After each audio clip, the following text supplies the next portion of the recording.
तुला काय सांगितलंय? काय बापाला विचारून दे मतदान कोणाला केलंय. थोबाड घेऊन निघला माझ्याकडे. निवडणुकीच्या आम्हाला बोंबलं धेण्याचा एकाची ₹10 एकाला मतदान करताना आता रे व्हायची मागा निघला. तो बाप काय बोलला निवडणुकीच्या आम्हाला त्याला विचार. ठीक आहे दोन मतदान करून तुम्हाला आखली जरी पाहिजे बेटा काय याला मतदान करून काही उपयोग आहे का?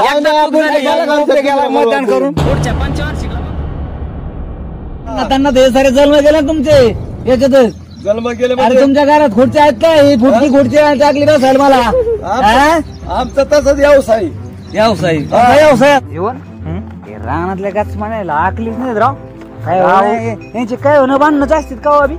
आपलं गावलं शेण आहे काय? नाही पण हे लोक आहे ना गावाच्या बाहेर राहते ना यांना आखलीच नाही. तुम्हाला सांगतो कधी यांचे भांडणच चालू राव.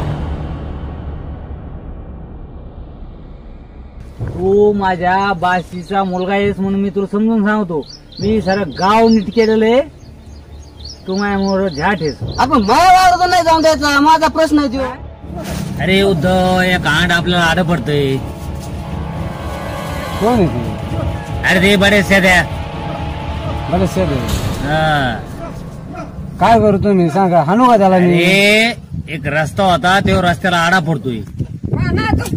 अरे हाय तिकडे मला नाही यायचं कुठे. ते तुझ्या फायलीन ते आहेत ना मी तुझ्या ताब्यात देऊन टाकतो. बर नाही तरी तू काय कोणत्या कामात आहेस रे? काय कामाचा काय तुझ्या जो कागदपत्र दिले तू एक कागद इकडे आणि एक कागद तिकडे इथं पाडा आणि तिथं पाडा. कागद कुठे पडला माझ्याकडून बसला मधीच पेत. अरे बाबा तिकडे गाड्या जायना चारचाकी गाडी जायना बैलगाडी नव्हती इथं रानात गेले पहिले बघितले सरपंचाचे हाल चालले ते आता चालूच असतंय गाव तिथे मारवाडा चालूच आहे. तुला काय सांगून उपयोग आजकालच्या आंडून तुम्ही निवड झाले बोलत रे.